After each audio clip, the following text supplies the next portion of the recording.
Hey guys, and welcome back to Sonic Unleashed. With Not Africa back in its rightful globe position, we're going to move on to a different part of the world, and I believe it's going to be a lot chillier than Not Africa. Much chillier, in fact. Like, literally the opposite extreme, you know? Jump from one end to the other. Pretty much, mate, pretty much. It's almost like it's night and day. You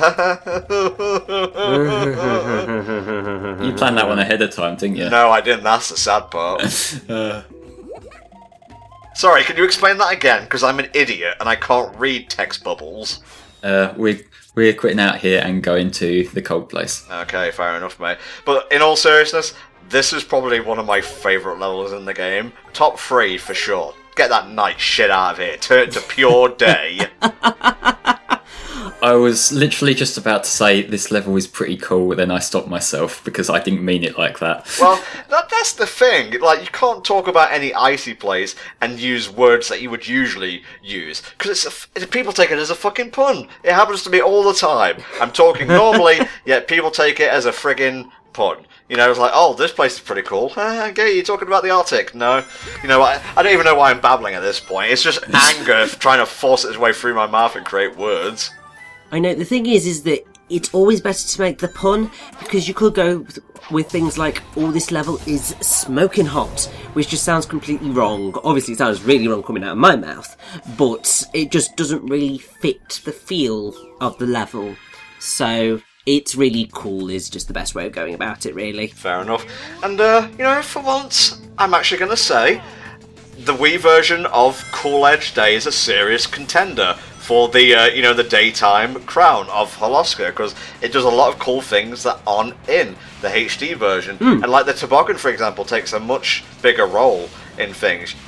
You know, like right here, for example, just like, look at all the space and whatnot. This is actually what I imagined Cool Edge Day to be like when the leaks were coming out for Sonic Unleashed, because like every so often a trailer would leak, because they'd leave them on like private servers that were unlocked, or public servers, or whatever. Some kind some kind of server that wasn't really, let's say, it didn't have the best security. But it was near to what I was expecting. I expected more trees. Like, maybe I expected like the Canadian wilderness more than like the straight up like polar ice caps. But I'm pretty happy with how Holoska turned out overall. What about you, Rich? I have to say, I do really like Holoska in the grand scheme of things.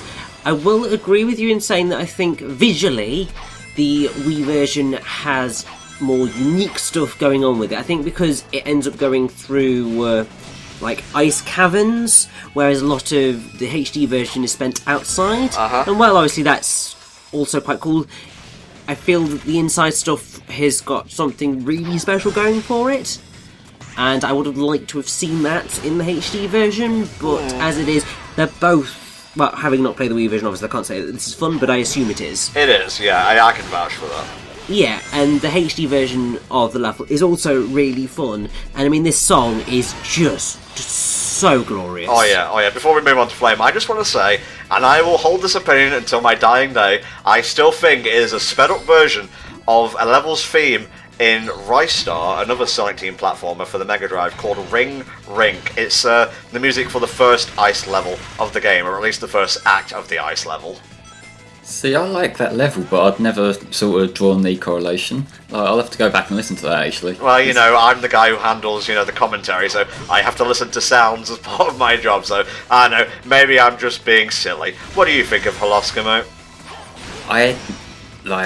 Agreeing with you guys that like the Wii version does really stand on its own. What I will say I like and I appreciate with snow levels, they tend to go either towards like blues or whites, and in this game the Wii version goes more towards the blue and the HD one goes more towards the white, which sort of distinguishes them a little bit. I don't know whether that was just like the way it ended up being, or the fact that this one's more inside, so you get more darker sections, but both of them look really pretty, and part of both of them look like the background of Ice Cap from 3NK. That's just something that sticks out to me. You know, look, like when you're getting toward the end of the level and you see like the icy parts in the background, that looks like Cool Edge. Maybe, I think it's probably just, I won't exactly call it confirmation bias, it's some sort of bias, but not the one I'm thinking of. But yeah, like, all around, Fuck it, I'll say it. It's the best daytime stage in the game. Tom. Too much? Too much? It's far too much. That there is one which has that crown. Cool Edge Day, as awesome as it is, cannot compete with it. Yeah, I know exactly what you're talking about, but we'll get to that in a little bit. For the time being, more toboggan fun.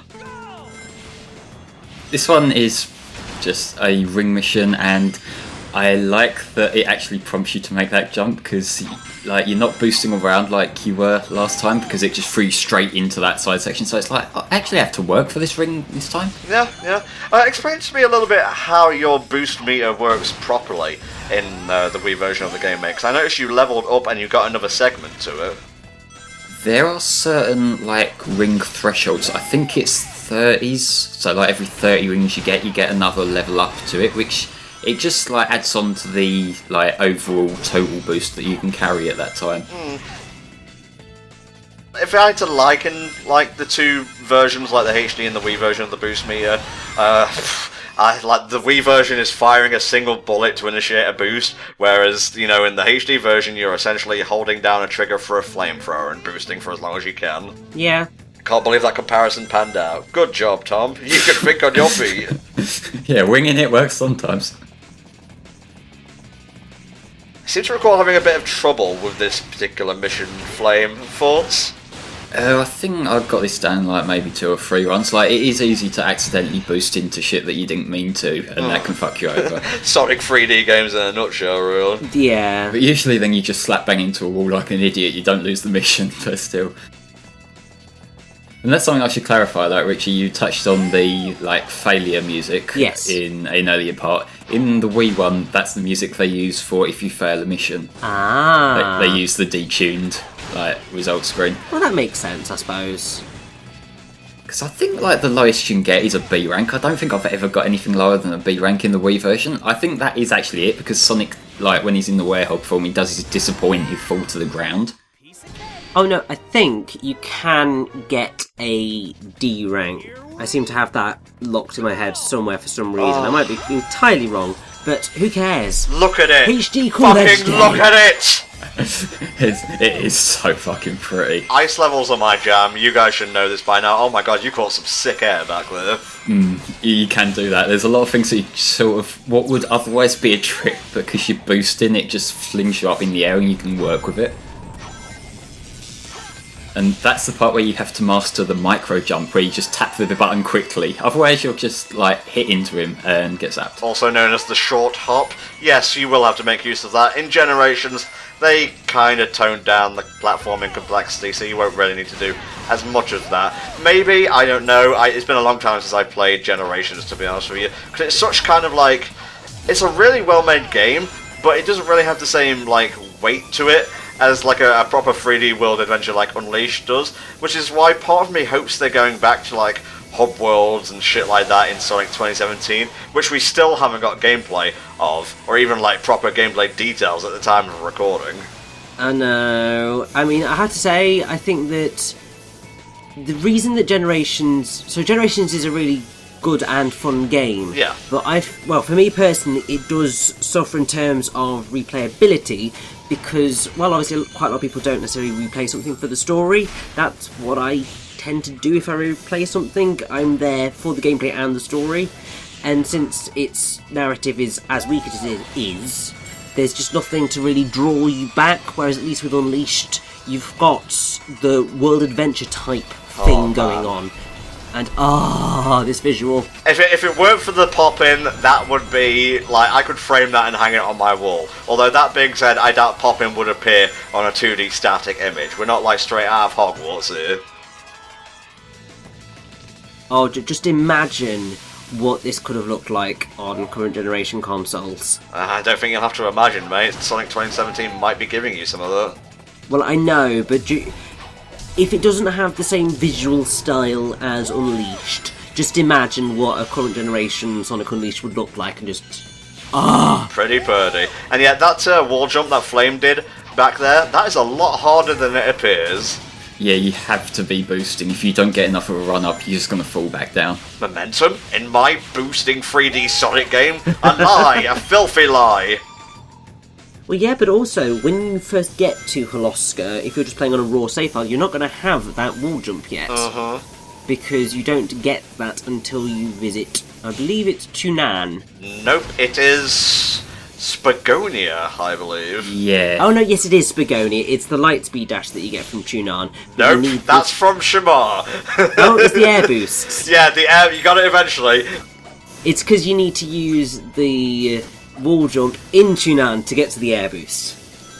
You see, this is where all the confusion was stemming from. Fair enough, mate. I always fuck up around here, because there's one fucking robot that twats me into a bottomless pit and he's really hard to dodge. He was the cause of so many retakes in this run. Like, that one fucking robot. And I believe when you first race through here, you get like half of the Gaia Temple key, don't you? Yeah, like, a lot of the gold wings were replaced by that. Pretty solid run, overall. Not really sure what stopped you from getting an S there, but who cares? See you next time.